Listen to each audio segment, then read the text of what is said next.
తెలుగువారి ఆత్మీయ వారధి. తెలుగువారి ఆత్మీయ వారధి టూరీలో సైన్స్ అవర్ కార్యక్రమానికి స్వాగతం. ఈ కార్యక్రమాన్ని మీకు సైన్స్ ఫర్ సొసైటీ మరియు Babu Gogineni humanists and rationalists arena నుంచి మీకు సమర్పిస్తున్నది గోవింద్ ఫ్రమ్ కాలిఫోర్నియా. నమస్తే అండి. శ్రోతలందరికీ మరొక సైన్స్ అవర్ ఎపిసోడ్కి స్వాగతం అండి. లాస్ట్ వీక్ మనం వండర్స్ ఆఫ్ నైట్ స్కై గురించి చెప్పుకున్నాం. సో దాని మీద మంచి స్పందన వచ్చిందండి. తర్వాత దాంట్లోనే ఇంకా ఇది ఒక సిరీస్ గా ఒక 3-4 ఎపిసోడ్స్ కంటిన్యూ చేద్దామని. సో అంతరిక్షానికి సంబంధించిన విషయాన్ని మనం చర్చించుకుంటాం. ఈ రోజు మనం చంద్రుడి గురించిన విశేషాలు, అంటే చందమామ కబుర్లు, మనం ఫన్ ఫ్యాక్ట్స్ అబౌట్ మూన్, దాని గురించి ఈరోజు మనం మాట్లాడుకోబోతున్నాం అండి. మీకు తెలిసిన విషయాలు ఏవైనా ఉంటే, అంటే మూన్ అన్నప్పుడు మనకి అనుబంధం ఏంటంటే ఒక కవితాత్మకంగా మనందరికీ కూడా ఎంతో కొంత సంబంధం ఉంటుందన్నమాట. అంటే కవితల ద్వారా కానీ, లేకపోతే వెన్నెల ద్వారా కానీ, లేకపోతే విరహానికి సంబంధించినవి, ప్రేమికులకి వాళ్ళ మధ్య ఉన్న కమ్యూనికేషన్కి మూన్తో కబుర్లు ఎన్నో ఉంటాయి అన్నమాట. సో ఆ విషయాలన్నీ కూడా కవితాత్మకంగా పక్కన పెడితే ఒక సైంటిఫిక్ గా, అంటే ఫిజిక్స్ ప్రకారంగా, అంటే చందమామ గురించి మనం ఈ రోజు ఎన్నో వివరాలు తెలుసుకోబోతున్నాం. ఈ రోజు ఈ విషయాలు మనతో పాటు చర్చించడానికి, మనకి కొన్ని విషయాలు చెప్పడానికి మన రెగ్యులర్ గెస్ట్ అయిన ప్రసాద్ ఇందుకూరి గారు ఆస్ట్రేలియా నుంచి జాయిన్ అయ్యారు. వెల్కమ్ టు ద షో అండి ప్రసాద్ గారు. థ్యాంక్ యూ గోవింద్ గారు. ప్రసాద్ గారు, ముందుగా మీరు చెప్పండి, అసలు మూన్ అన్నప్పుడు మీకు ఏమి జ్ఞాపకం వస్తుంది? మూన్ గురించి ఎలాంటి విషయాలు మీరు తెలుసుకోవాలనుకుంటున్నారు? మనం ఒక డిస్కషన్ లాగా పెట్టుకుందాం. నాకు తెలిసిన విషయాలు కొన్ని చెప్తాను, అలాగే మూన్ అనగానే మీకు ఏం జ్ఞాపకం వస్తుంది, ఏ విషయాలు మనం ఈరోజు చర్చించుకోబోతున్నాం, క్లుప్తంగా చెప్పండి. తప్పకుండా గోవింద్ గారు. ప్రత్యేకంగా అంటూ ఏమీ లేదండి. అందరికి ఎవరికైనా కానీ చందమామ అని పిలుచుకుంటాం మనం ముద్దుగా, ప్రేమగా. చందమామ అంటాం కదా.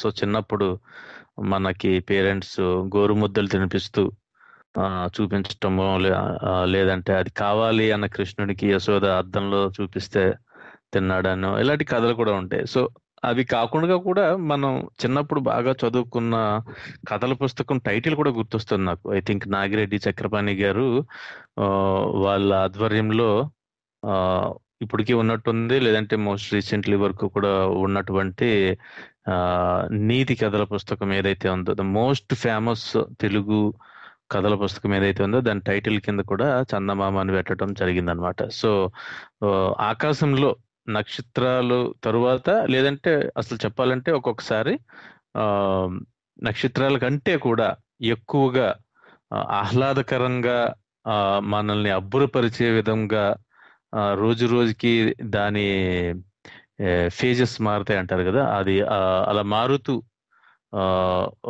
కనపడటం, వివిధ ప్లేసుల్లో కనపడటం, అలాగే దాదాపుగా నెలకి ఒకసారి కంప్లీట్ గా కనపడకపోవటమో, లేదంటే చాలా ఫుల్ గా మొత్తంగా కనపడటమో జరగటం అన్నది మనందరికీ చాలా ఆనందం, ఆహ్లాదం కలిగించిన విషయమే. సో ఏమాత్రం ఛాన్స్ ఉన్నా గానీ యూజువల్లీ ఇక్కడ కూడా మాకు క్లియర్ స్కై ఉంటుంది కాబట్టి ఆస్ట్రేలియాలో కూడా, and especially some times of the year, కొన్ని సందర్భాలలో భూమికి కొద్దిగా దగ్గరగా ఉండటం వలన, లేదంటే కొన్ని ప్రత్యేక పరిస్థితుల్లోనో కొన్ని ప్రత్యేకమైన రంగుల్లో ఉండటమో, సైజ్ స్లైట్ గా మారినట్టుగా అనిపించటము, అలాంటి ఇవన్నీ కూడా వాచ్ చేయడం జరుగుతూ ఉంటుంది అనమాట.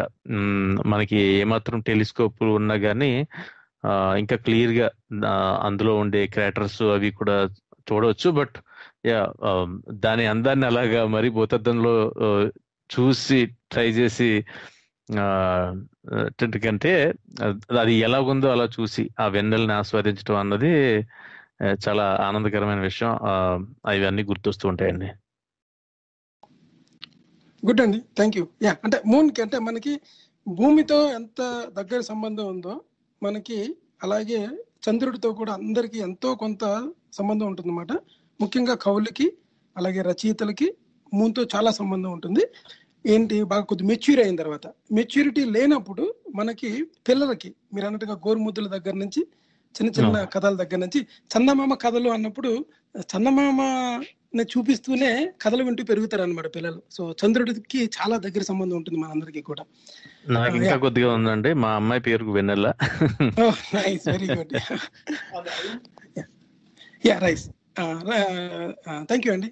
Yeah rice, correct. అంటే ఇంకొక విషయం అండి, ఇంకొక ముఖ్యమైన విషయం ఏంటంటే చందమామతోని ఎన్ని రకాల అనుబంధాలు ఉన్నాయో అదే విధంగా మనకి అపోహలు కూడా అన్నీ ఉంటాయి చంద్రుడితోని. అంటే అమావాస్య చంద్రుడని, చంద్రుడు అమావాస్య రోజున మనకి నక్కలు శ్మశానంలో అరుస్తున్నప్పుడు కొన్ని క్షుద్ర మాంత్రికులు కొన్ని పూజలు చేయడం దగ్గర నుంచి, తర్వాత ఏమో కొన్ని దుష్ట శక్తులు లేకపోతే కొన్ని సిద్ధులు లభిస్తాయని చంద్రుడు. ఇంకొకటి ఉందండి ఫన్ ఫ్యాక్ట్. ఐ థింక్ మా తమ్ముడి పుట్టినరోజు ఆల్మోస్ట్ అమావాస్య నాడు ముందు రోజు తర్వాత రోజు జరిగిందనమాట. సో ఎవరో అంటే కొన్ని చోట్ల కొద్దిగా బుల్లింగ్ చేసినట్టు ఉన్నా గానీ అమావాస్య అన్న పేరుని ఆ వ్యక్తులకి పెట్టి పిలవటం జరగటం ఉండొచ్చు. అండ్ అలాగే అమావాస్య రోజున పుడితే దొంగ అవుతాడు అనేదో అంటా ఉంటారు అనమాట. సో నవ్వొస్తూ ఉంటుంది. లక్కీలీ మా తమ్ముడు ఇప్పుడు దొంగ ఏం కాదు. కరెక్ట్ అండి. అయితే ఒకటి ఉంటారండి, అమావాస్య పుట్టినప్పుడు అయితే దొంగ అవుతాడు లేకపోతే రాజు అవుతాడు అంటారు. సో ఒకటి కాదు, ఒకటి అవ్వలేదు, ఒకటి అయ్యే ఛాన్స్ కూడా లేదు ఇప్పుడు. అలాగే అంటే ఎవరికి వాళ్ళే రాజు అండి. సో రాజు అనేది ఎప్పుడు ఉంటుంది అన్నమాట. ఒక సంగతి తెలుసా మీకు, డాన్ కూడా రాజే. డాన్ బయట వాళ్ళకి దొంగ, తన సామ్రాజ్యంలో తన రాజు.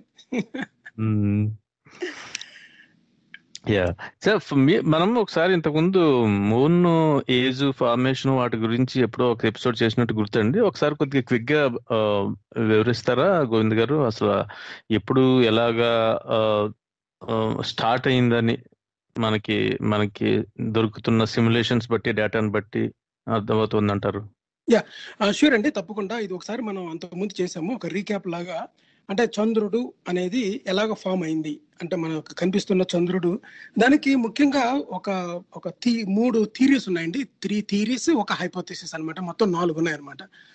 సో అంటే ఇవన్నీ కూడా ఊహాగానాలే కాకుండా, అంటే ఫిజిక్స్ పరంగా, సోలార్ సిస్టమ్ పరంగా, మన యూనివర్స్, తర్వాత ఏమో గెలాక్సీ, మన చుట్టూ ఉన్న ఈ మెటీరియల్ ఆబ్జెక్ట్స్ ఏవైతే ఉన్నాయో దాన్ని బట్టి కొన్ని మోడల్స్ రన్ చేసి ఇలా ఫామ్ అవడానికి అవకాశం ఉంటుంది అని చెప్పేవి 3 theories. And based on facts, observations and chemical composition, వాటిని బట్టి ఒక హైపోథెసిస్ ఉన్నాయన్నమాట. సో ఈ 4 కూడా అంటే పూర్తిగా ఇది అని ఇతిమితంగా చెప్పలేము, కానీ ఒక థియరీ, ఒక హైపోథెసిస్ మట్టుకి మోర్ క్లోజ్, ఎక్కువ సైంటిస్టులు అందరూ ఒప్పుకుంటున్నది ఉంటుందన్నమాట. సో అవేంటంటే, అంటే మనకి చంద్రుడి మీద వాతావరణం లేదు అన్నది మొట్టమొదటి విషయం. అక్కడేమి మనలాగా ఇక్కడ ఉన్నట్టుగా అంటే ఒక ఓజోన్ లేయర్ కానీ లేకపోతే అట్మాస్ఫియర్ కానీ మనం అక్కడ నివాసానికి అనుగుణంగా ఏమి ఉండదు అనమాట అదంతా అక్కడ. సో అక్కడికి మనం వెళ్ళాలంటే మన ఓన్ ఆక్సిజన్, మన ఓన్ ఎక్విప్మెంట్ అన్ని తీసుకుని వెళ్ళి అక్కడ కనుక వాటర్ ఉండేలాగుంటే దాన్ని మనం ఉపయోగించుకొని అక్కడ మన నివాసం ఏర్పాటు చేసుకొని, లేదా అక్కడి నుంచి రాకెట్స్ లాంచ్ చేయడానికి, అక్కడి నుంచి ఫర్దర్ అంటే స్పేస్ లోకి వెళ్ళడానికి, అటువంటివన్నీ కూడా మనకి ఇప్పుడు సైన్స్ ఫిక్షన్ మూవీస్ లో చూపించేలాగా నివాస యోగ్యం ఏర్పరచుకుంటే ముందు మానవాళి చంద్రుడిని ఎలా ఉపయోగించుకోవాలనుకుంటుంది అన్న విషయాలు డిపెండ్ అయి ఉంటాయి. అసలు మూన్ ఎలా ఫామ్ అయింది అన్నది చూసుకుంటే, మూన్ ఫామ్ అవడానికి ముఖ్యంగా థియరీస్ చెప్పుకున్నాం కదా. అది ఒకటేమో ఫిషన్ థియరీ మాట, అంటే విచ్చిత్తి సిద్ధాంతం. అంటే ఈ థియరీ ప్రకారం ఏమవుతుందంటే, భూమి దగ్గరగా ఉన్న అంతరిక్షంలో ఉన్న ఈ రాళ్ళు ఏవైతే ఉన్నాయో, ఈ విచ్చిత్తి సిద్ధాంతం ప్రకారం ఒక సమయంలో భూమి చాలా వేగంగా తిరుగుతూ ఉంటుంది అనమాట. తిరుగుతున్న సమయంలోనే, అంటే భూమి ఫార్మేషన్ అయ్యే టైంలో భూమి వేగంగా తిరగడం ద్వారా దానికి బాహ్యంగా ఉన్న మెటీరియల్ ఏదైతే ఉందో, భూమి నుంచి కొంత మెటీరియల్ విడిపోయి, అంటే భూమి వేగాన్ని అందుకోలేని తేలికైన మెటీరియల్ ఏదైతే ఉందో అది భూమి నుంచి విడిపోయి వేరేగా కలెక్ట్ అయ్యి ఒక గ్రహంగా, అంటే ఒక ఉపగ్రహంగా ఫామ్ అయిందనమాట. అంటే భూమి నుంచే వచ్చిన మెటీరియల్ భూమి వేగంగా తిరగడం ద్వారా మెజారిటీ ఆఫ్ ద మెటీరియల్ గ్రహంగా ఉండిపోయి భూమి చుట్టూ, మిగతాదంతా కూడా కొలైడ్ అయ్యి కలెక్ట్ అయ్యి అది చంద్రుడిగా ఏర్పడింది అనేది.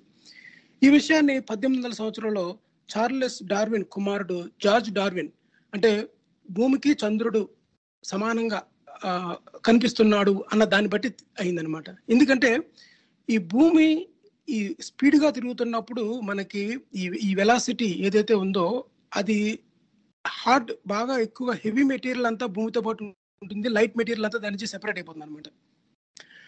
ఆ విధంగా ఫామ్ అవుతుందని. సో అలా ఫామ్ అయిందంతా భూమికి దగ్గరగా ఉండడం చేత భూమి గురుత్వాకర్షణ శక్తిలోనే చంద్రుడు తిరుగుతూ ఉంటుంది అన్నమాట. కానీ తర్వాత విశ్లేషణల పరంగా చూస్తే చంద్రుడి యొక్క కాంపోజిషన్ చూస్తే ఈ భూమి యొక్క కెమికల్ కాంపోజిషన్ చంద్రుడి యొక్క కెమికల్ కాంపోజిషన్ ఎగ్జాక్ట్ గా సేమ్ ఉండాలన్నమాట.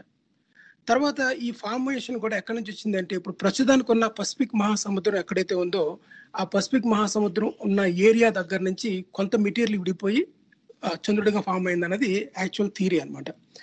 దీని ప్రకారం చూసిన తర్వాత అంటే మనకి ఒక ప్రశ్న అండి ఇక్కడ, విడిపోయి అంటే ఎందుకంటారు? ఆల్రెడీ భూమికి గ్రావిటీ ఉంటుంది కదా, సో ఆ గ్రావిటీని దాటి వెళ్ళటం కుదరదు కదా, ఏదైనా బంబార్డ్మెంట్ అయ్యి అంటారా ఏమన్నా? కాదండి, అంటే ఈ థియరీ ప్రకారం ఏమవుతుందంటే మన ఎర్లీ ఫార్మేషన్ ఆఫ్ ఎర్త్ అంటే సోలార్ సిస్టమ్ ఫామ్ అవుతున్నప్పుడు ఈ మొత్తం pure everything is called like nebula లాగా ఒక గ్యాసియస్ స్టేట్ లో ఉంటాయి అన్నమాట మెటీరియల్ అంతా కూడా. అవన్నీ కూడా వారు period of time cool down అయినప్పుడు అవన్నీ కూడా ఎక్కడైతే హెవియర్ మెటీరియల్ ఉందో అక్కడంతా అవంతా కలెక్ట్ అవుతుంటాయి అన్నమాట. కలెక్ట్ అవుతున్నప్పుడు అంటే పసిఫిక్ నుంచి వెళ్ళింది అన్నారు కదా, ఆ పాయింట్ పసిఫిక్ నుంచి ఏంటంటే భూమి గోళాకారంలో ఉన్నప్పుడు మెజారిటీ ఆఫ్ ద మెటీరియల్ అక్కడ ఫార్మేషన్ దగ్గర నుంచి ఉన్న మెటీరియల్ విడిపోయి వెళ్ళింది తప్ప ఆ విడిపోవడానికి కారణం ఏది ఇంపాక్ట్ జరగడం కాదు. అంటే మనం ఎర్లీ ఫార్మేషన్ ఆఫ్ ఎర్త్ చూసుకున్నట్లయితే ఈ మొక్కలుగా చిన్న చిన్నగా ఉన్న పదార్థాలన్నీ కూడా ఇంకా పూర్తిగా ఫామ్ అవని కారణంగా అది స్పిన్ అవుతున్న టైంలోని మెజారిటీ ఆఫ్ ద మెటీరియల్ అక్కడి నుంచి పక్కకు వచ్చేస్తుంది అనమాట. అంటే దాంతో పాటు కంటిన్యూ అవ్వలేక సో ఆ పార్ట్ జస్ట్ వేరైపోయింది. అంటే మనకు సిమ్యులేషన్ లో చూస్తే తెలుస్తుంది అనమాట. అంటే ఒక పక్కకు వచ్చినట్టుగా అంటే ఏదైతే సెటిల్మెంట్ అయిపోయి ఉన్న మెజారిటీ ఆఫ్ ద మాస్ కాకుండా రిమైనింగ్ మాస్ అంతా కూడా మెజారిటీ ఆఫ్ ద పర్సంటేజ్ అక్కడి నుంచి వచ్చిందని. కానీ తర్వాత భూమి మూన్ దగ్గర ఉన్న ఆ material chemical composition earth composition చేస్తే రెండు ఐడెంటికల్ గా ఉండాలి, కానీ ఐడెంటికల్ గా లేవు అనమాట. సో రెండు ఐడెంటికల్ గా లేవు కనుక ఈ మెటీరియల్ ఎర్త్ ఫామ్ అయిన టైంలోనే ఫామ్ అయ్యి ఉండకపోవచ్చు. సో ఇది పూర్తిగా పసిఫిక్ మహాసముద్రం అండర్ గ్రౌండ్ అంటే ఆ ఓషన్ ఫ్లోర్ దగ్గర ఉన్న మెటీరియల్ కాంపోజిషన్ మూన్ కాంపోజిషన్ రెండింటిని కంపేర్ చేసిన తర్వాత ఈ థియరీ అంటే ఇది డిబంక్ చేయడం జరిగింది అనమాట, ఇలా ఫామ్ అయి ఉండకపోవచ్చు అని. రెండో థియరీ ఏంటంటే క్యాప్చర్ థియరీ. క్యాప్చర్ థియరీ ఏంటంటే క్యాప్చరింగ్ చేయడం అన్నమాట, పట్టుకోవడం. దాన్ని ఎలా పట్టుకోవడం అంటే మనం ఈ సోలార్ సిస్టంలోని బయట నుంచి కూడా ఆస్ట్రాయిడ్స్ కానీ లేకపోతే మనకి బయట నుంచి ఏదైనా గ్రహాలు తోకచుక్కలు వచ్చి మన సోలార్ సిస్టమ్ దగ్గర నుంచి వెళ్ళిపోతూ ఉంటాయి అన్నమాట. ఒకనొక టైంలోని అవుట్ సైడ్ ఆఫ్ సోలార్ సిస్టంలో ఒక గ్రహం అంటే భూమి ఈ చంద్రుడు లాంటిది భూమికి దగ్గరగా వచ్చి భూమి గురుత్వాకర్షణ నుంచి బయటపడలేక భూమి గురుత్వాకర్షణలోని స్టక్ అయిపోయి ఈ భూమి చుట్టూ తిరగడం మొదలుపెట్టింది అనమాట.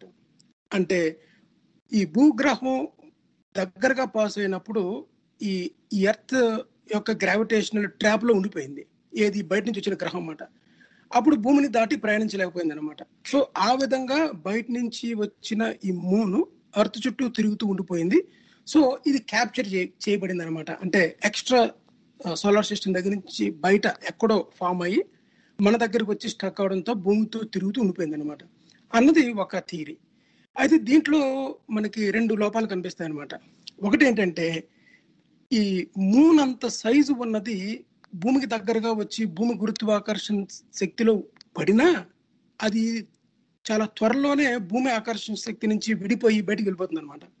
సో అందువల్ల ఇంకా విడిపి వెళ్ళలేదు అన్నది కనుక ఉన్నట్లయితే ఇది ఆ విధంగా బయట నుంచి వచ్చి ఉండదు, దాని స్పీడ్ కానీ వెలాసిటీ కానీ వెయిట్ కానీ కన్సిడర్ చేసినట్లయితే. రెండోది ఏంటంటే బయట నుంచి వచ్చినట్లయితే దాని కెమికల్ కాంపోజిషన్ ఎంటైర్లీ ఎర్త్ కంటే టోటల్ గా డిఫరెంట్ గా ఉండాలన్నమాట. అంటే ఇప్పుడు చూడండి మనకి బయట నుంచి ఆస్ట్రాయిడ్స్ ని పంపించి అక్కడి నుంచి మెటీరియల్ కలెక్ట్ చేసినప్పుడు ఆ కాంపోజిషన్ టోటల్ గా మనకి ఎర్త్ మీద ఉన్న మినరల్స్ తో మ్యాచ్ అవ్వదు అనమాట, టోటల్ గా డిఫరెంట్ గా ఉంటుంది. కానీ మూన్ యొక్క కాంపోజిషన్ టోటల్ గా ఎర్త్ కంటే డిఫరెంట్ గా ఉండదు, సిమిలర్ ఎగ్జాక్ట్ గా ఉండదు, అలాగని చెప్పేసి ఎంటైర్లీ డిఫరెంట్ గా ఉండదు అనమాట. సో ఇది బయట నుంచి వచ్చింది కాదు కనుక క్యాప్చర్ థియరీని కూడా ఎక్కువ మంది యాక్సెప్ట్ చేయాలన్నమాట. మూడోది ఏంటంటే కో అక్రెషన్ థియరీ. ఈ అక్రెషన్ థియరీ అంటే ఏంటంటే ఎప్పుడైతే ఇనీషియల్ గా ఈ మన గెలాక్సీలో ఫామ్ అవుతున్నప్పుడు ఈ రెండు కూడా భూమి, ఈ చంద్రుడు రెండు కూడా ఒక బ్లాక్ హోల్ కి దగ్గరగా ఉన్నప్పుడు ఈ మెటీరియల్స్ కలెక్ట్ అవుతున్నప్పుడు ఏ గ్రహం ఆ గ్రహమే సెపరేట్ గా ఫామ్ అయ్యి భూమికి దగ్గరగా ఉండడం ద్వారా ఈ రెండు కూడా ఒక భూమికి ఒక ఉపగ్రహంగా ఏర్పడి, అంటే early solar system material form అవుతున్నప్పుడు అనమాట. అప్పుడు బ్లాక్ హోల్ నుంచి ఇవి మొత్తం అంటే సోలార్ సిస్టమ్ మొత్తం సెపరేట్ అయినప్పుడు దేనికదే భూమి ఫామ్ అయినట్టుగానే చంద్రుడు కూడా ఫామ్ అయింది అనేది ఒక థియరీ అనమాట. ఇది కూడా ఎందుకు పూర్తిగా కాదంటే ఈ రెండు ఓన్గా ఫామ్ అయినప్పుడు చంద్రుడు భూమికి ఉపగ్రహంగా ఉండడానికి వీల్లేదు. చంద్రుడు పూర్తిగా వేరే గ్రహం లాగా తిరగచ్చు అనమాట. ఎందువల్ల చంద్రుడు భూమి కక్షలోనే తిరుగుతున్నాడు అన్నదానికి ఆన్సర్ దొరకలేదు. ఈ కోఎక్రేషన్ థియరీలోని వేరువేరుగా ఫామ్ అయి ఉంటే అది కూడా వేరే గ్రహంలాగా ఫామ్ అవ్వాలి, సబ్ ప్లానెట్ లాగా ఉండకూడదు అనమాట. సో అందులో ఆ థియరీ కూడా కొట్టిపడేస్తారనమాట. అంటే ఎక్కువ మంది సపోర్ట్ చేయరు. ఇంకా ఫైనల్ గా ఒక హైపోథెసిస్ ఉంది. అదేంటంటే giant impact hypothesis. Giant impact hypothesis అంటే ఏంటంటే ఒక పెద్ద గ్రహం ఒకటి వచ్చి భూమిని ఢీకొనడం ద్వారా చంద్రుడు ఫామ్ అయిందని. అంటే ఒక మార్స్ సైజ్ ఉన్న ఒక పెద్ద గ్రహం బయట నుంచి వచ్చి ఎర్త్ని ఢీకొందనమాట. అలా ఢీకొన్నప్పుడు ఆ టైప్ ఆఫ్ ఆ గ్రహం అది దానికి పేరు కూడా పెట్టాను. దాని పేరు థియా అనమాట. థియా అంటే ఏంటంటే గ్రీకు పురాణాల్లో చంద్రుడి యొక్క మదర్, దానికి పెట్టిన పేరు అనమాట. అంటే దాని వల్ల ఫామ్ అయిందని చెప్పి అది కొట్టుకోవడం ద్వారా ఈ భూమి నుంచి విడిపోయిన ఒక మెజారిటీ ఆఫ్ ద ఒక ఫిజికల్ బాడీ భూమి పార్ట్ నుంచి విడిపోయి దాని చుట్టూ తిరగడం మొదలుపెట్టింది అనమాట. అప్పుడేమవుతుందంటే ఈ బయట నుంచి వచ్చిన గ్రహం ఏదైతే ఉందో అది మార్స్ సైజ్ గ్రహం, అది పూర్తిగా ప్లానెట్ లాగా కూడా లేకపోవచ్చు అనమాట. అంటే అది ఒక గ్యాసియస్ స్టేట్ లో ఉండొచ్చు. Most of the material evaporate అయిపోయి ఉండొచ్చు అనమాట. అంటే దాని యొక్క ట్రేసెస్ మనకి కనిపించవు అనమాట. అంటే ఒక స్లైస్ కొట్టినట్టుగా ఒక ముక్క భూమిని కొట్టి భూమి నుంచి విడిపోయింది ఏదైతే ఉందో అది మార్స్ నుంచి వచ్చిన ఈ గ్రహం యొక్క కాంపోజిషన్, కెమికల్ కాంపోజిషన్, ఎర్త్ యొక్క కాంపోజిషన్ రెండు కంబైన్ అయ్యి అది భూమి నుంచి పూర్తిగా విడిపోకుండా భూమి చుట్టూ తిరగడం మొదలు పెట్టింది అనమాట. అలా భూమి చుట్టూ తిరగడం మొదలు పెట్టిన తర్వాత ఈ మూన్ అనేది ఫామ్ అయింది అన్నది. ఇది ఎక్కువ మంది సైంటిస్టులు ఈ థియరీని సపోర్ట్ చేస్తున్నారు అనమాట. ఎందుకు దీనికి కారణం అంటే భూమి కక్షలోనే తిరగడానికి పర్ఫెక్ట్ ఎక్స్ప్లెనేషన్ ఇస్తుంది.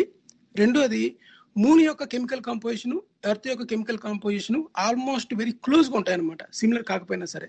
Because of other planet impact వల్ల దాని కాంపోజిషన్ కొద్దిగా జరిగింది. బయట నుంచి వచ్చిన గ్రహం అయితే పూర్తిగా ఎంటైర్గా డిఫరెంట్ ఉండాలి. సో అందువల్ల మూన్ యొక్క ఎర్త్ యొక్క కెమికల్ కాంపోజిషన్ సమానంగా ఉండడము, అది తిరగడము. తర్వాత మూన్ యొక్క ఏజ్ అడిగారు మీరు. మూన్ యొక్క ఏజ్ కూడా సుమారు ఈ యొక్క ఈవెంట్ ఎప్పుడు జరిగి ఉంటుందంటే 100 మిలియన్ ఇయర్స్ తర్వాత, అంటే మన భూమి ఫామ్ అవుతున్న 100 మిలియన్స్ ఇయర్ తర్వాత.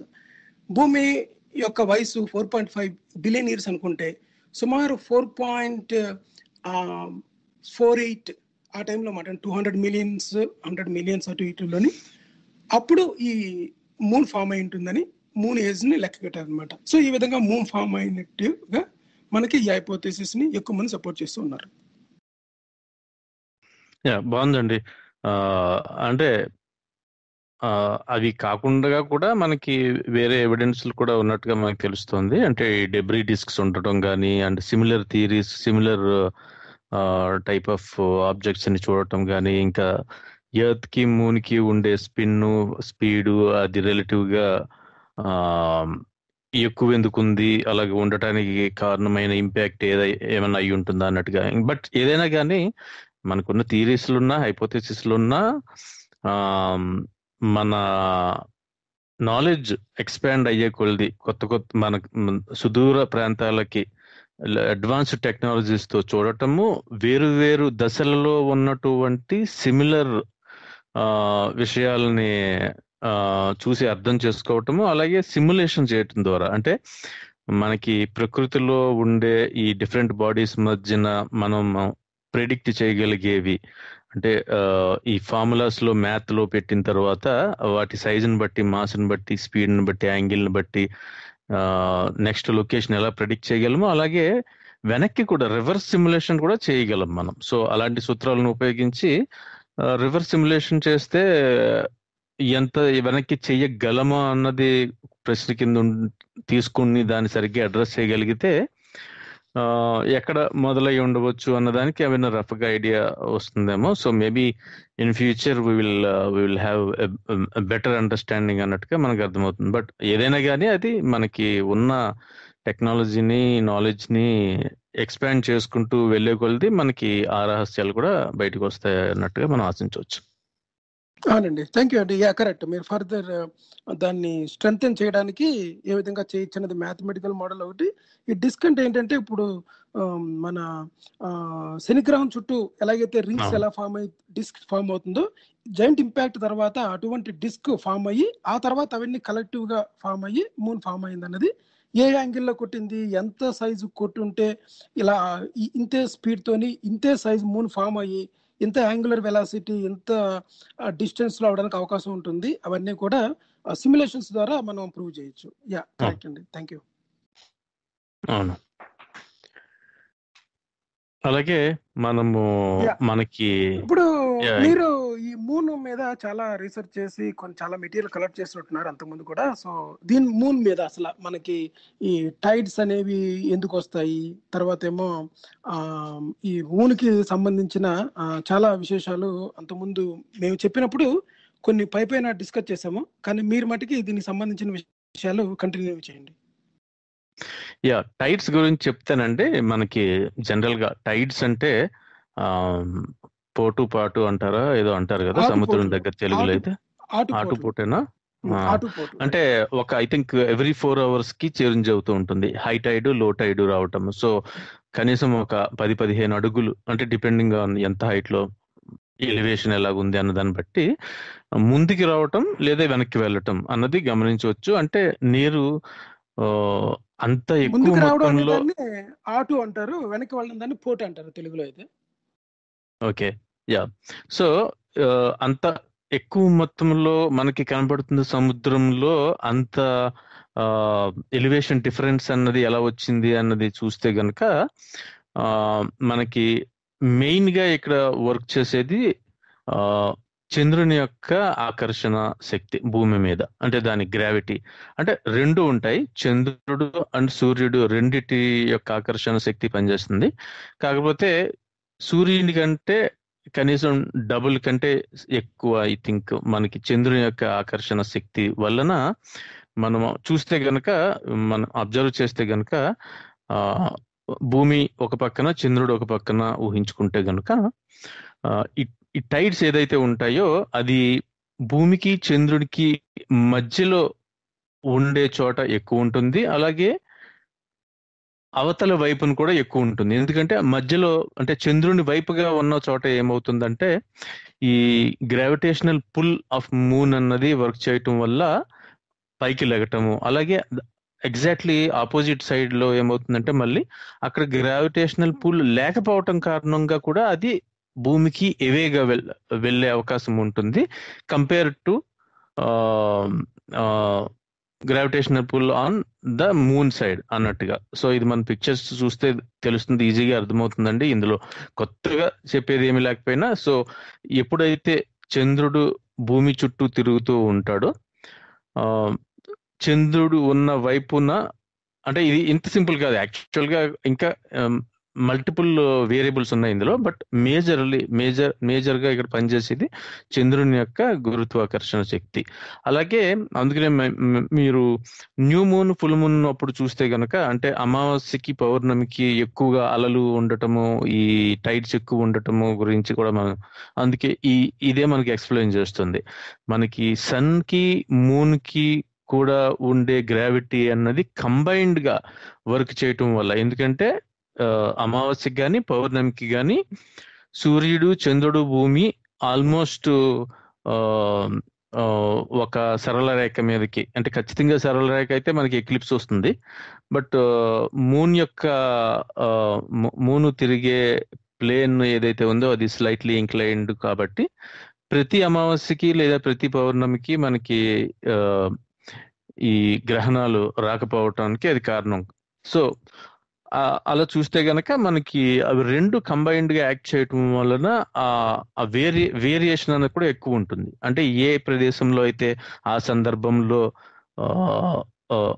ఒక్క చోట ఎక్కువ టైడ్స్ ఉండటం ఉంటుందో, పోల్స్ వైపున, పోల్స్ దగ్గర అంటే మనకి నార్త్ పోల్ వైపు కానీ సౌత్ పోల్ వైపు ధ్రువాల దగ్గర ఎక్కువగా తక్కువ ఉండటం అన్నది మనం గమనించవచ్చు. ప్రసాద్ గారు, ఒక విషయం అండి, ఒక స్టాప్ చేస్తాను మిమ్మల్ని. మనకి ఒక కాలర్ జాయిన్ అయ్యారు, మనకి వీరేంద్ర అనుకుంటా. హలో అండి, మీరు మీట్ లో ఉన్నట్టున్నారు, మీరు అన్మ్యూట్ చేసి. Good morning. నమస్తే అండి, థ్యాంక్ యూ అండి. నాకు చాలా ఇంట్రెస్ట్ అయిన సబ్జెక్ట్ అండి, ఇది బాగుంది, ఖగోళం. అవునండి. ఇంకో విషయం ఏంటంటే, ఖగోళం మీద మేము వండర్స్ ఆఫ్ నైట్ స్కై చేసినప్పుడు మంచి రెస్పాన్స్ వచ్చింది అనమాట. అంటే చాలా మందికి ఈ గెలాక్సీస్ గానీ, స్టార్స్ గానీ, సూర్య కుటుంబము, అసలు అంతరిక్షం అంటే ఏంటి, ఈ విశ్వం అంటే ఏంటి తెలుసుకోవాలి, చాలా ఇంట్రెస్టింగ్ ఉంటుంది అనమాట. సో చెప్పండి, it's interesting topic. Last time మనం మాట్లాడుకున్నప్పుడు జస్ట్ ఏంటంటే, నేను ట్రాఫిక్ లో ఉండడం వల్ల నేను మాట్లాడలేకపోయాను. అప్పుడు ఏం జరిగిందంటే, విస్ఫోటనం జరిగినప్పుడు గెలాక్సీలే ఏర్పడ్డాయి. అది నేను చెప్పదలిచినప్పుడు, అంటే చూడండి, ఒక పకోడీ పొట్లం లాగా ఒక శంకు ఆకారంలో మనం కొన్ని తారాజువ్వలు పెట్టి గాల్లోకి వెళ్ళిన తర్వాత ఏ జువకు ఆ జువ్వ పేలితే అక్కడ ఏ జువకు ఆ జువ్వ ఒక గెలాక్సీ కింద ఏర్పడిందని దాన్ని ఏమంటాం అంటే, ఇది ఒక్కొక్కటి ఒక్కొక్క గెలాక్సీ అన్నమాట. అయితే ఫైర్ వర్క్స్ లాగండి, ఫైర్ వర్క్స్ ఎలా జరుగుతుంది అలాంటిదే. ఎగ్జాక్ట్ గా అలాగే జరిగింది. అది ఆ రోజు చెప్పాను నేను. అయితే ఇప్పుడు చంద్రుడి గురించి మాట్లాడుకుంటున్నాం కాబట్టి, ఈ చంద్రుడు ఒక మన జనాలకు అర్థమయ్యేలాగా, అంటే మనకి అర్థమయ్యేలా ఏంటంటే, ఒక మ్యాగ్నెట్ ని మనం బద్దలు కొట్టేసాం అనుకోండి కాసేపు, ప్రతిదానికి ఆకర్షణ, ప్రతి మూలకానికి ఆకర్షణ, ప్రతి చిన్న చిన్న ముక్కకి దాని యొక్క అయస్కాంత లక్షణం ఉంటది. ప్రతి ముక్కకి కూడా నార్త్ పోల్ సౌత్ పోల్ ఉన్నట్టుగా ఆకర్షణ వికర్షణలు అవి యాంగిల్ ఎలా ఉంటాయి. ఈ మహా విస్ఫోటనం జరిగినప్పుడు భూమితో పాటు ఒక ముక్క ఇడిపోయి ఏర్పడినటువంటి చంద్రుడు, ఈ భూమి ఆకర్షణకి లోబడి చంద్రుడు దూరంగా వెళ్లకుండా దగ్గరికి రాకుండా అలా ఉండిపోయాడు. సూర్యుడి చుట్టూ భూమి ఏ విధంగా తిరుగుతూ ఉండిపోయిందో, చంద్రుడు కూడా భూమి చుట్టూ తిరుగుతూనే అలా ఉండిపోవడానికి గల కారణం ఈ భూమికి చంద్రుడికి ఉన్న ఆకర్షణ శక్తి. నాకు ఇంకోటి ఏంటంటే, ఈ పోల్స్ ఉన్నాయి చూడండి, నార్త్ పోల్ సౌత్ పోల్ అనేవి, ఇవి తిరుగుతూ ఉండడం వల్ల వచ్చే ఏర్పడే ఈ ప్రభావం వల్ల భూమికి ఉన్న ఆకర్షణ శక్తిని అది బలహీనమో లేదంటే అధికమో చేసి ఇప్పుడు మీరు చెప్పుతున్నటువంటి ఆటుపోట్లు అనే కార్యక్రమం జరుగుతుంది. ఇది ఒక విషయం ఇంకా ఉందా? ఉందండి, ఒక్క సెకండ్. ఇది రాబోయే 10 సంవత్సరాల్లో ఈ ఆటుపోట్లు విపరీతం అయ్యి సముద్రం యొక్క నీరు భూమి మీద వరదలుగా ప్రవహించే అవకాశం ఉందని చెప్పి 2 days బ్యాక్ నాసా నుంచి వచ్చిన న్యూస్. ఒక చిన్న పాయింట్ యాడ్ చేస్తానండి. మీరు ఆటుపోట్ల గురించి ప్రసాద్ గారు చెప్తారు. మీ ప్రశ్న కాదు, అంటే మీరు ఇచ్చిన ఆయన అనుకున్నది చెప్పారు అనమాట. మూన్ గురించి నేను అనుకున్నది ఇది అని. కానీ ఒక చిన్న పాయింట్ ఏంటంటే, ఇక్కడ ఒక మ్యాగ్నెట్ విడిపోవడం లాంటిది కాదండి. యాక్చువల్గా ఏంటంటే, మనం ఒక స్పేస్ టైం ఫ్యాబ్రిక్ లాగా ఉంటుంది అనమాట మొత్తం స్పేస్ అంతా కూడా. అప్పుడు ఏ మెటీరియల్ ఆ మెటీరియల్, అంటే భూమికంటూ స్వతహాగా ఒక north pole south pole type attraction అక్కడి నుంచి విడిపోయింది కనుక అది కూడా నార్త్ పోల్ సౌత్ పోలు అన్నట్టుగా ఉండవు గ్రహాలు అన్నవి. గ్రహాలు అన్నవి ఏంటంటే, వాటి మెయిన్ వెయిట్ వలన, వాటి యొక్క మెయిన్ ఆ బాడీ ఎంత వెయిట్ అయితే పొసెస్ చేస్తుందో అది స్పేస్ టైంలో ఉండడం వలన ఆ దగ్గరగా వచ్చి గ్రావిటీ అనేది ఫామ్ అవుతుంది అన్నమాట. గ్రావిటీ అనేది not a individual property of A planet. ఇప్పుడు ప్లానెట్ ఉందనుకోండి, ప్లానెట్ ఈజ్ నాట్ లైక్ ఏ అయస్కాంతం లాంటిది కాదు.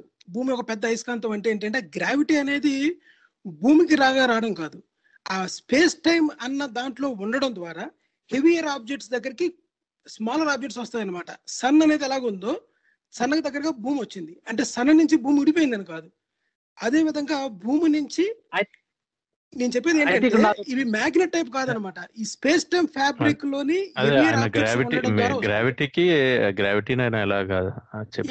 గ్రావిటీని మనం మామూలుగా లేమెన్ దాంట్లోని మనం బాహ్యంగా చెప్పాలంటే అందరికి అర్థమయ్యేలాగా అయస్కాంతం అని చెప్పుకోవచ్చు. కానీ వాటికి ఉన్న అయస్కాంత శక్తి వల్ల తిరగట్లేదు, అవి స్పేస్ టైమ్ లో ఉండడం వల్ల తిరుగుతున్నాయి అన్నమాట.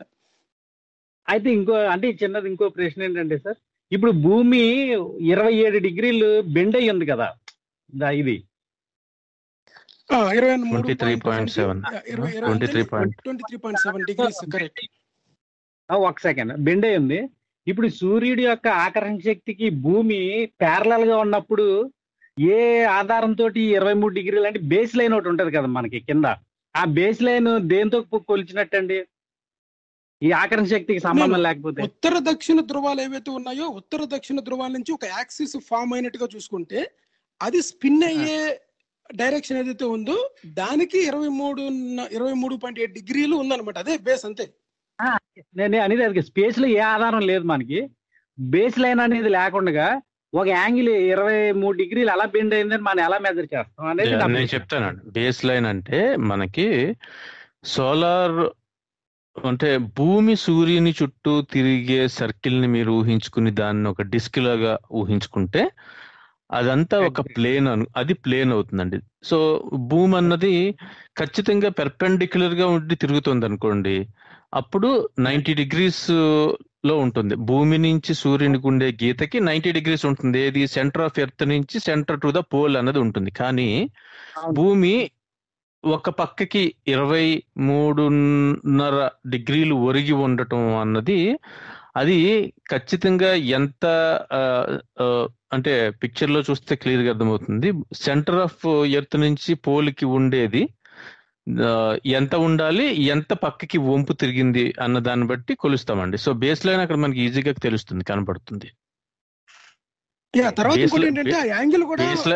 బేస్ లైన్ అంటే ఏంటంటే మీకు బేస్ లైన్ అంటే ఒకవేళ భూమి 23.5 డిగ్రీలు గనుక పక్కకి వంగి ఉండకుండా నార్మల్ గా తిరుగుతూ ఉంటే గనుక మనకి సీజన్స్ అన్నవి ఉండవు. ఎప్పుడు కూడా సూర్యుడు ఒక్కచోటే ఉదయించి ఒక్కచోటే అస్తమిస్తాడు అనమాట. సో మనకి వేసవికాలం శీతాకాలం మారటము, లేదంటే నార్థన్ హెమిస్ఫియర్ లో అంటే భూమధ్య రేఖకి పైన ఉండే దేశాలకి ఇప్పుడు మీకు అక్కడ సమ్మర్ అయితే మాకు వింటర్ అనమాట ఆస్ట్రేలియాలో. అలాంటి డిఫరెన్సెస్ ఉండదు. ఇంక ఎప్పుడు కూడా ఖచ్చితంగా తూర్పున ఉదయించి ఖచ్చితంగా పశ్చిమాన అస్తమించడం అనేది జరుగుతుంది అలాగుంటే. కానీ అలా లేదు కాబట్టి సంవత్సరంలో సగం రోజులు, ఎందుకంటే ఆ భూమి టిల్ట్ అయి ఉంది కాబట్టి సంవత్సరంలో సగం రోజులు సూర్యుని వైపుగాని సగం రోజులు సూర్యునికి దూరము ఎవే గాని ఉండటం అన్నది మనం గమనించవచ్చు. అవునండి, ఎగ్జాక్ట్గా.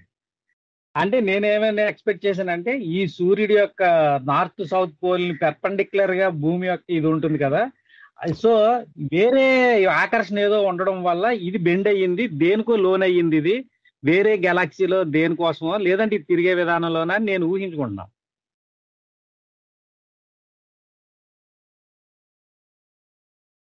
హలో, అంటే వేరేది కాదు, వేరే ఆకర్షణ ఏం కాదండి. ఒక్కొక్క గ్రహం ఒక్కొక్క రకంగా ఉంది అక్కడ. అంటే ఒకటి వెనక్కి తిరగటం, ఒకటి ముందుకు తిరగటం, ఒకటి సూర్యుని చుట్టూ తిరిగే సమయం కంటే ఎక్కువ సమయం పడుతుంది దానంతట అది తిరగటానికి. అలా ఉండటం, కొన్ని టైడల్లీ లాక్ అయ్యి ఉండటం, అంటే ఎప్పుడు అది ఆ స్టార్ సిస్టమ్ కి కానీ లేదంటే ఒక శాటిలైట్ ఒక ప్లానెట్ కి కానీ ఒక ఫేస్ నే చూపిస్తూ ఉండటం.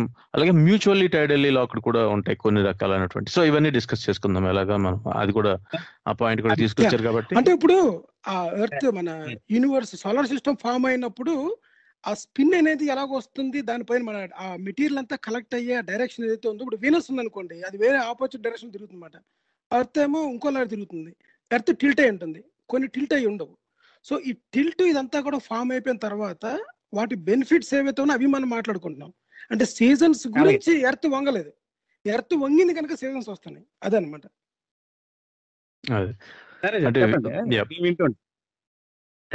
ఓకే, థ్యాంక్ యూ అండి, థ్యాంక్ యూ ఫర్ కాలింగ్. ఇప్పుడు చూస్తే మనం అంటే మనం we can take this as a next question. ఈ టిల్ట్ దగ్గరకు వచ్చింది కాబట్టి మనము కొన్ని మూన్ కి ఎర్త్ కి అంటే చంద్రునికి భూమికి ఉండే ప్రత్యేకమైనటువంటి సెట్టింగ్ గురించి చూస్తే గనక ఒక ప్రశ్న ఏంటంటే, ఎప్పుడు ఒకవేళ చంద్రుడు గోళాకారంలో ఉండి భూమి సూర్యుని చుట్టూ తిరుగుతున్నట్టుగా చంద్రుడు భూమి చుట్టూ తిరుగుతూ ఉంటే చంద్రుడు కూడా తన చుట్టూ తాను తిరగకుండా ఎప్పుడు అదే సేమ్ సైడ్ భూమిని ఫేస్ చేస్తూ ఎలాగ ఉంటుంది అన్నది ఒక ప్రశ్న తీసుకుంటే గనక మనము దానికి దీనిని సింక్రోనస్ రొటేషన్ అంటారు. అంటే టైడల్ లాకింగ్ జరిగింది చంద్రునికి భూమికి. గ్రావిటేషనల్ లాకింగ్ అని, లేదంటే క్యాప్చర్డ్ రొటేషన్ అని, స్పిన్ ఆర్బిట్ లాకింగ్ అని కూడా అంటారు దీనినే. అంటే టైడల్లీ లాక్డ్ బాడీ ఏమవుతుంది అంటే యూజువల్లీ మనకి అంటే కొద్దిగా వేరియబిలిటీ ఉంటుంది. అంటే ఎప్పుడు ఖచ్చితంగా ఒకలాగే ఉండదు. మనకి అది ఫొటోస్ తీసి సిమ్యులేషన్ చేస్తే మనకి కొద్దిగా వాబుల్ అయినట్టుగా, ఇలా ఊగుతున్నట్టుగా కనబడుతుంది అనమాట మనకి సిమ్యులేషన్ లో. బట్ మోర్ ఆర్ లెస్ అది ఆల్మోస్ట్ సేమ్ ఫేస్ చేయటం అన్నది మనం భూమి దగ్గర నుంచి చూడొచ్చు అనమాట. సో ఇది యూజువల్ గా ఒక శాటిలైట్ అన్నది ఒక లార్జర్ బాడీకి, అంటే ఒక చిన్న బాడీ ఒక పెద్ద బాడీ యొక్క అంటే ఈ సెలెస్టియల్ బాడీస్ గురించి ఆకర్షణ శక్తిలో ఉన్నప్పుడు కొన్ని మిలియన్ల సంవత్సరాల పాటు అలాగా ఉండే క్రమంలో వాటి మధ్యన ఉండే ఆకర్షణ, గ్రావిటేషనల్ ఇంటరాక్షన్ అన్నది వాటి రొటేషన్ ని స్లో చేస్తుంది. చిన్నదాన్ని ఎస్పెషల్లీ రెండు బాగా డిఫరెన్స్, ఆ రెండు బాడీల మధ్యన సైజ్ డిఫరెన్స్ బాగా ఉంటాయి కనుక అప్పుడు టైడల్లీ లాక్ అవటం అనేది మనం చూడొచ్చు. అంటే ఈ ఇంటరాక్షన్ ఫోర్సెస్ ఏమైతే ఉంటాయో ఈ ఆర్బిట్ ని, ఆ రొటేషన్ రేట్ ని కూడా మార్చి ఈ energy exchange and heat dissipation వలన అది అక్కడ సెటిల్ అవుతుంది. అంటే ఒకవేళ అది, అంటే చంద్రుడు తన చుట్టూ తాను తిరుగుతున్న సమయము భూమి చుట్టూ తిరిగే సమయానికి ఆల్మోస్ట్ ఈక్వల్ గా అవుతుంది అనమాట. ఈక్వల్ గా అయినప్పుడు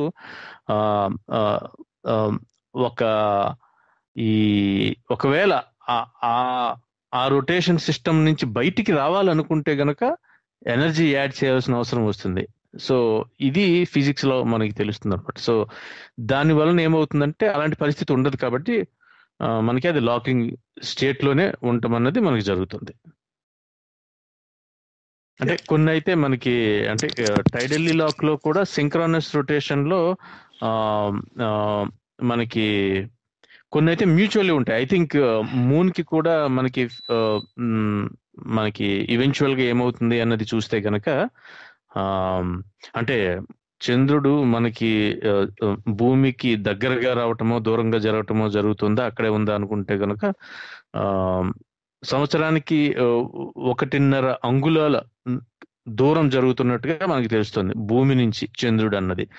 సో దాని ద్వారా మనకి చూస్తే గనక ఒక 50 బిలియన్ల సంవత్సరాల తరువాత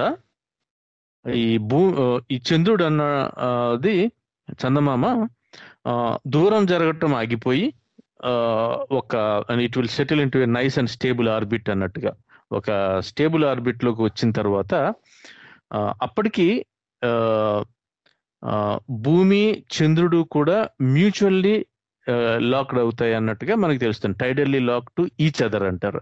అంటే ఏలాగా అయితే భూమి యొక్క సేమ్ సైడ్, చంద్రుని యొక్క సేమ్ సైడ్ భూమిని ఫేస్ చేస్తుందో భూమి యొక్క సేమ్ సైడ్ కూడా చంద్రుడిని ఫేస్ చేస్తుంది. అంటే చంద్రుడి మీద నుంచి చూస్తే కూడా ఎప్పుడు భూమి మీద ఒకే ప్రదేశం కనిపిస్తుంది అన్నట్టుగా. సో ఇది చాలా అద్భుతంగానో లేదా వింతగానో ఉండవచ్చు. కాకపోతే మనకి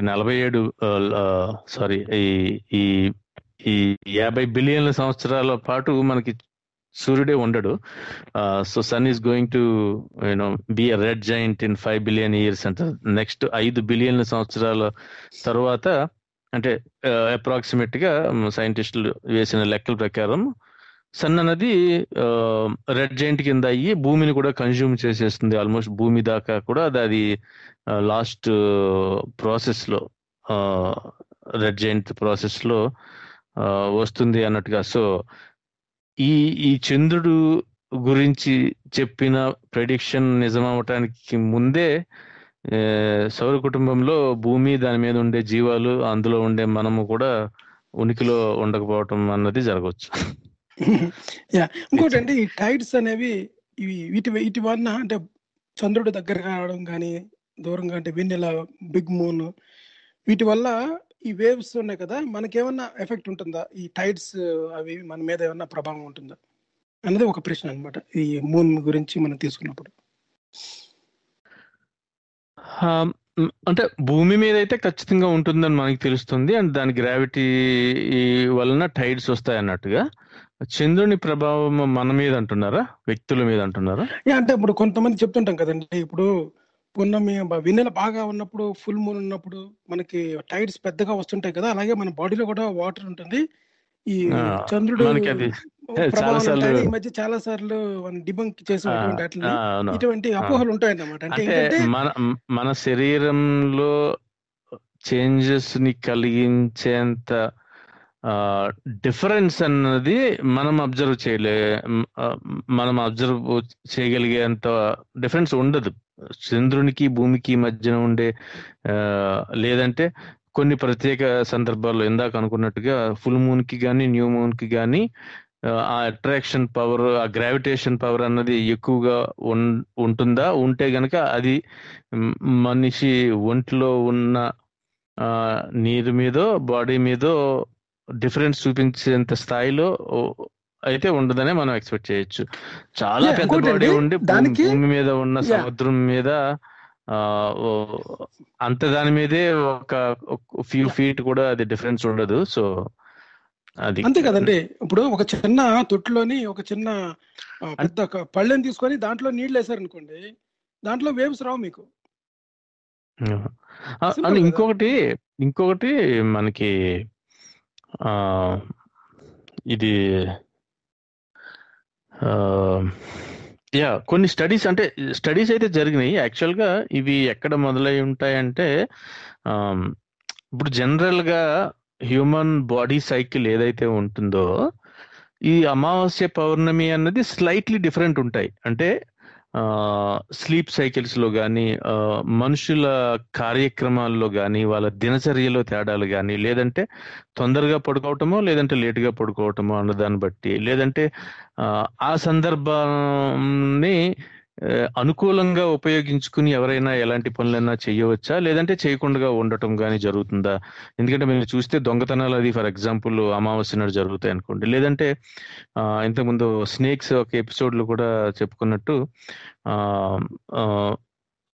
అమావాస్య రోజున ఎక్కువ పాములు కాటులు జరుగుతాయి అన్న ఏదైనా ఉందనుకోండి, అంటే అది అమావాస్య కాబట్టా, లేదంటే అమావాస్య కాబట్టి కనపడలేదు కాబట్టి మీరు చూడకుండా తొక్కే ఛాన్స్ ఎక్కువ ఉందనా? సో ఇలాంటి అంటే మనం ఏంటంటే మనం తీసుకున్నప్పుడు ఎప్పుడు జరిగింది అన్నది మాత్రమే కాకుండా అది ఎందుకు జరిగింది అన్నది తీసుకున్నప్పుడు మనకు అందులో నిజం ఎంత ఉన్నదని తెలుస్తుంది. సో కొన్ని చోట్ల ఏమైనా ఎక్కడైనా ఎవరైనా కొద్దిగా వింతగానో ఎక్కువగానో ప్రవర్తించినా గానీ, అలాంటి సమయంలో ఏ సిచ్యువేషన్ లో ఏ సమయంలో అలా జరిగింది అన్నది పట్టుకుని దాన్ని అన్ని చోట్ల అప్లై చేస్తే గనక మనకి అలాగే కనబడుతుంది. సో సెలెక్టివ్ గా మనం అది తీసుకోకూడదు. స్టాటిస్టికల్ గా మనం దాన్ని అనలైజ్ చేసినప్పుడే మనకి అందులో నిజమెంతనో తెలుస్తుంది. అలా జరిగిన స్టడీల్లో ఎక్కడ కూడా మనకి సైకలాజికల్ గా కానీ, మనిషి ప్రవర్తన మీద కానీ, వాటి మీద కానీ కన్సిస్టెంట్ గా రిజల్ట్స్ ఇవ్వగలిగిన సిచ్యువేషన్స్ అయితే మనకి లేవు.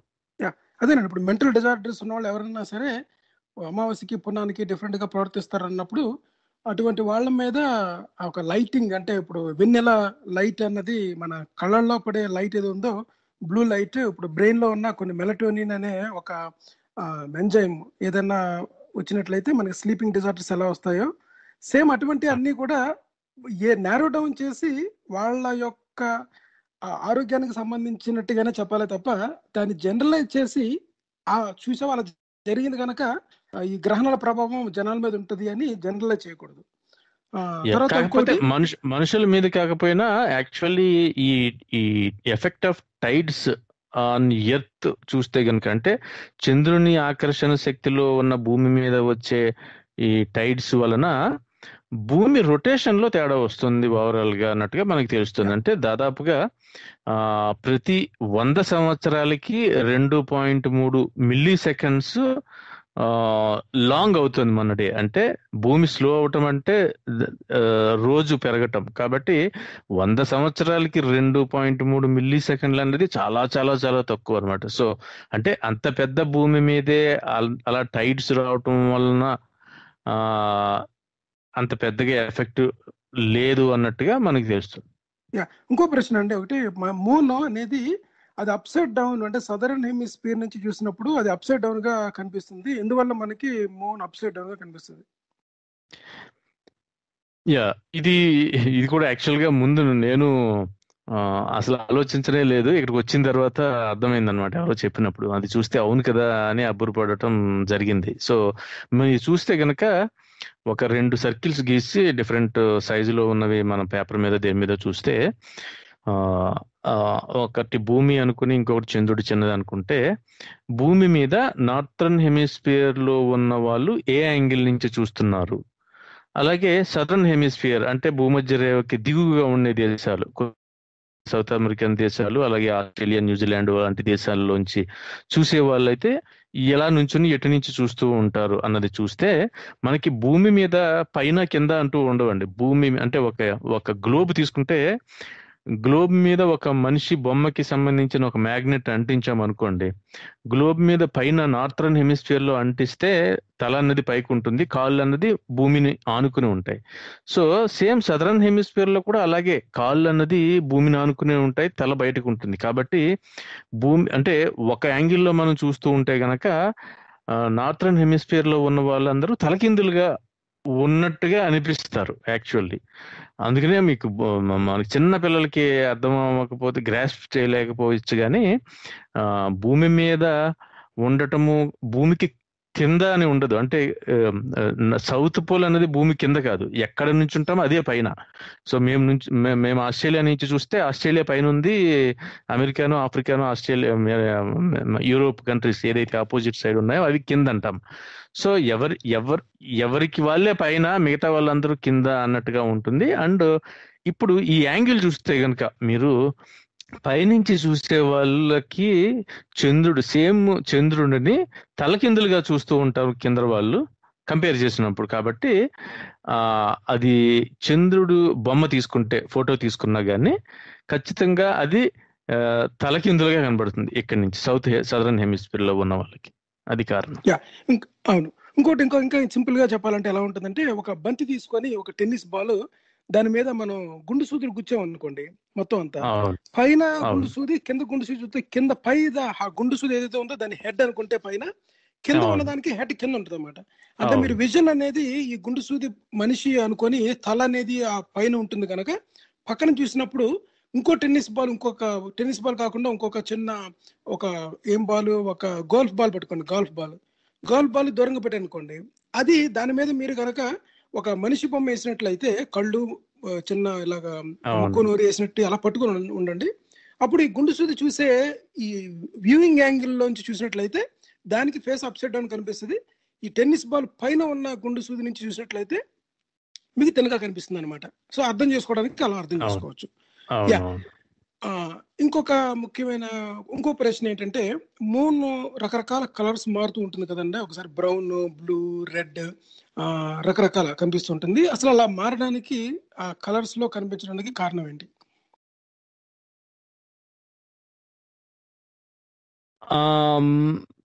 రంగులు అంటే గనక అది అట్మాస్ఫియర్ లో ట్రావెల్ చేసే టైము, అంటే ఎక్కువ టైం తీసుకోవటము, అలాగే ఈ డస్ట్ పార్టికల్స్ ద్వారా రావటము వలన మనకి ఈ ఎల్లో అండ్ ఆరెంజ్ హ్యూ అన్నది వస్తుంది అన్నట్టుగా మనకి తెలుస్తుంది. అంటే లైట్ అన్నది longer distance through atmosphere travel చేస్తుంది. ఎప్పుడు చంద్రుడు అన్నది లేదా సూర్యుడైనా చంద్రుడైనా కూడా హరైజాన్ కి దగ్గరగా ఉన్నప్పుడు, అంటే అస్తమించేటప్పుడు కానీ లేదంటే ఉదయించేటప్పుడు కానీ ఉండేటప్పుడు మనం చూస్తే యాంగిల్ భూమి పైన ఎన్ని కిలోమీటర్ల మేర అయితే అట్మాస్ఫియర్ ఉందో, అది లైట్ అన్నది అక్కడి నుంచి ఎక్కువ సమయం తీసుకుంటుంది ఆ అట్మాస్ఫియర్ లోంచి ట్రావెల్ చేయడానికి. సో దాని వలన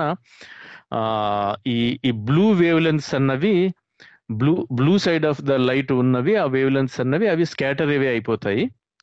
సో దాని తర్వాత ఈ రెడ్ సైడ్ ఉండే వేవ్ లెంత్స్ అన్నది అన్ని కూడా ఎక్కువగా కనపడటం అనేది జరుగుతుంది. దీంతో పాటుగా అట్మాస్ఫియర్ లో డస్ట్ కానీ పొల్యూషన్స్ కానీ ఇవి బాగా ఎక్కువ ఉన్నప్పుడు కూడా మనకి ఇలాగా red or brownish red or కొద్దిగా ఎల్లో ఆరెంజెస్ కలర్స్ అన్నది మనం అబ్జర్వ్ చేయవచ్చు.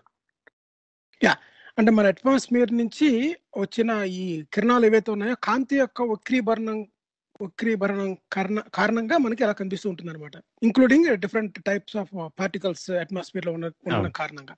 సరే, ఇంకొక ప్రశ్న అండి. లాస్ట్ మనం ఈ ఎపిసోడ్ చివరికి వచ్చేసాం, మనం ఒక 5 minutes ఉంది, 4 minutes. మూన్ మన నుంచి దూరంగా జరుగుతుందా లేదా మనకంటే దగ్గరగా వస్తుందా? అసలు ఎవెన్చువల్లీ అంటే అల్టిమేట్ గా దాని భవిష్యత్తు ఏంటి, దాని యొక్క ఫ్యూచర్ ఏంటి, ఎంత ఫ్యూచర్ లో మన నుంచి చంద్రుడి యొక్క దూరం ఎంత పెరగడానికి అవకాశం ఉంటుంది, దగ్గర రావడానికి అవకాశం ఉంటుంది, దాని ఫేట్ ఏంటి అసలు? ఇంతకు ముందు ఆయన అడిగినప్పుడు ఎక్స్ప్లెయిన్ చేశాను కదా, అల్టిమేట్ ఫేట్ అంటే గనుక మనకి 1.5 అంగుళాలు అంటే దాదాపుగా మనకి మన గోల్డ్ ఎంత పెరుగుతాయో, ఎంత లెక్కనైతే సంవత్సరానికి పెరుగుతుందో అంత దూరం భూమికి దూరంగా జరుగుతున్నట్టుగా మనకు తెలుస్తుంది తిరుగుతూనే చంద్రుడు అన్నది. So which is like 4 cm అన్నది అది చాలా పెద్ద విషయం కాదు. అండ్ అది మనకి కాంతి యొక్క స్పీడు వాటిల్ని బేస్ చేసుకుని మెజర్ చేసినటువంటివి. సో దాని వలన అది మన సౌర కుటుంబం నాశనం అయిపోయే, అంటే ఈ సన్ అనేది రెడ్ జైంట్ గా మారుతుంది అనుకుంటున్న 5 బిలియన్ల సంవత్సరాల కంటే ఎక్కువ సమయం పాటుగా అది అలా వెళ్తూ ఒక స్టేబుల్ ఆర్బిట్ లో సెటిల్ అవుతుంది అన్నట్టుగా మనకు తెలుస్తుంది. యా, ఇంతకుముందు ఆన్సర్ చేశారు మీరు సిమిలర్ కానీ. ఇంకొకటి ఏంటంటే ఫైనల్ క్వశ్చన్, మనకి ఎందువల్ల చంద్రుడు ఒకసారి చాలా పెద్దగా బిగ్ మూన్ లాగా కనిపిస్తాడు, ఒకసారి నార్మల్ గా కనిపిస్తాడు? సో ఎందువల్ల మనకి సమ్ టైమ్స్ సో బిగ్, ఈరోజు చంద్రుడు చాలా పెద్దగా ఉన్నాడు అనిపిస్తుంది? అది మనకు దగ్గరగా రాబట్టి అలా అనిపిస్తుందా, లేకపోతే ఎందువల్ల చెప్పండి అది? యా, ఇందులో 2 ఉన్నాయండి. ఒకటి యాక్చువల్ గా different times of the year లో డిఫరెంట్ సైజ్ ఉండటం అన్నది ఉంది. మనకి స్లైట్లీ ఐ థింక్ 15-20% ఎంతో ఉన్నట్టుంది తేడా అంతే. అంటే భూమికి దగ్గరగా రావటం కంపారిటివ్లీ రావటం వలన స్లైట్ గా బిగ్ గా అనిపిస్తుంది అనేది. బట్ ప్రశ్న యాక్చువల్ గా నేను అనుకోవటం ఏంటంటే, ఇది భూమి అదే చంద్రుడు అన్నది చందమామ భూమికి ఈ హారిజాన్ కి దగ్గరగా ఉన్నప్పుడు పెద్దగా కనిపిస్తుంది. అంటే మనకి నేలకి అంటే చంద్రుని ఉదయం చంద్రుని అస్తమయం అనుకుంటే గనక. సో ఇది యాక్చువల్ గా మోస్ట్లీ ఇల్యూజన్ అండి. ఇల్యూజన్ అంటే మనకి ఇది మన బ్రెయిన్ అన్నది అలాగా ట్రిక్ చేస్తుంది అనమాట. అవును, మనకి విజువల్ ఇన్ఫర్మేషన్ ప్రాసెస్ చేసే దాంట్లో దాని చుట్టుపక్కల ఉండే వస్తువులతో పాటుగా మనం చూస్తాము. సో పూర్తిగా ఆకాశంలో ఉంది, మనం తలెత్తి పైకి చూసినప్పుడు మనకి there is nothing to compare it size with అన్నట్టుగా మనకు తెలుస్తుంది. సో దాని పక్కన రిఫరెన్స్ గేమ్ ఉండదు. కానీ అదే కిందకి వచ్చిన తర్వాత మనకి అక్కడ ఉండే ఇల్లులు చెట్లు దూరంగా ఉండే వాటి రిఫరెన్స్ తో మనం చూస్తున్నప్పుడు దాని సైజ్ ఎక్కువగా ఉన్నట్టుగా, అంటే దాని ఫోర్గ్రౌండ్ లో ఉండే చిన్న చిన్న ఈ ట్రీస్ మౌంటైన్స్ అలాంటివి ఉన్నప్పుడు ఎక్కువగా ఉన్నట్టుగా అనిపిస్తుంది. ఈ విషయాన్ని యాక్చువల్ గా మనకి 2-3 విధాలుగా మనం అది ప్రూవ్ చేయొచ్చు. అది ఒకటే సైజు అన్నట్టుగా. అంటే and on the same day actual గా మూన్ డిస్టెన్స్ అన్నది ఒకే రోజున ఎక్కువగా మారదు కాబట్టి, కానీ ఒకటే రోజున మధ్యలో ఉన్న చంద్రునికి క్రిందగా ఉండే చంద్రునికి భూమి హారిజాన్ కి దగ్గరగా ఉండే చంద్రుడికి మధ్య డిఫరెన్స్ ఉందనుకుంటే కూడా ఆ డిఫరెన్స్ అనేది ఈ ఇల్యూజన్ వల్ల జరుగుతుంది అన్నట్టుగా మనకు తెలుస్తుంది. మనం ఒక ఇండెక్స్ ఫింగర్ ని కానీ ఏదైనా ఒక వేలుని చంద్రుని వైపుగా పట్టుకుని చూసి రిఫరెన్స్ తీసుకుని చేయటమో, లేదంటే ఇంకా క్లియర్ గా కావాలనుకుంటే సేమ్ జూమ్ సెట్టింగ్స్ పెట్టిన ఒక కెమెరా లో మనకి చంద్రుడిని ఫోటో తీయటం ద్వారా, అంటే హారిజాన్ కి దగ్గరగా అండ్ ఇంకొకటి హై స్కైలో ఉన్నప్పుడు మనం ఫొటోస్ తీసి మనం చూస్తే గనక మనకి తేడా ఏమి ఉండదు అనమాట సైజులో. సో అది అది ఒక ఆ సైజుని మనం చూడగలగడానికి కరెక్ట్ వే కింద మనం చెప్పుకోవచ్చు అనమాట. సో అలా చూసినప్పుడు మనకి అది తేడా అన్నది లేదని, అది ఇల్యూజన్ అని మనకు తెలుస్తుంది. యా గుడ్, థ్యాంక్ యూ అండి. అదే విధంగా ఒక చిన్న ఎగ్జాంపుల్ ఏంటంటే, ఒక వ్యక్తిని అంటే ఒక హీరోయిన్ ఉందనుకోండి ఫర్ ఎగ్జాంపుల్, ఆ హీరోయిన్ ని ఒక వైట్ బ్యాక్గ్రౌండ్ లోని ఫోటో స్టూడియోలో కనుక ఫోటో తీసినట్లయితే ఆ అమ్మాయి హైట్ చెప్పడం ఎవరి తరం కాదు, ఎవరు చెప్పలేరు హైట్ ఎంత అన్నది అమ్మాయి. అదే అమ్మాయిని అనుష్క పక్కన పెట్టి ఫోటో తీసి పెట్టారు అనుకోండి, అప్పుడు ఆ అమ్మాయి అనుష్క కంటే పొట్టిగా ఉందని తెలుస్తుంది అనమాట. ఎందువల్ల తెలుస్తుందంటే కంపారిటివ్ గా విజువల్ గా మనకి బ్యాక్గ్రౌండ్ ఏమీ లేనప్పుడు మూన్ అనేది నీల ఆకాశంలో అంటే మన నడినెత్తి మీద ఉన్నప్పుడు ఒక విశాలమైన ఆకాశంలో మనం చూస్తున్నాం కనుక అది మనకి చిన్నగా కనిపిస్తుంది అనమాట. దగ్గరగా ఉన్నప్పుడు కంపారిటివ్ గా చెట్లు కనిపిస్తాయి కనుక మనకి మూన్ పెద్దగా కనిపిస్తుంది. ఇది ఆప్టికల్ ఇల్యూషన్. యా ఓకే అండి, థ్యాంక్ యూ అండి ప్రసాద్ గారు. మీరు చాలా చక్కగా అన్ని విషయాలని చాలా వివరంగా సింపుల్ గా అర్థమయ్యే రీతిలో చెప్పారు. మనం వచ్చే వారం ఇంకొన్ని ఈ అంతరిక్షం గురించి, మన wonders of the night sky గురించి ఇంకా తెలుసుకుందాం మనం. అంతవరకు సెలవు. థ్యాంక్ యూ వెరీ మచ్ అండి. థ్యాంక్ యూ అండి. ఓకే అండి, బాయ్.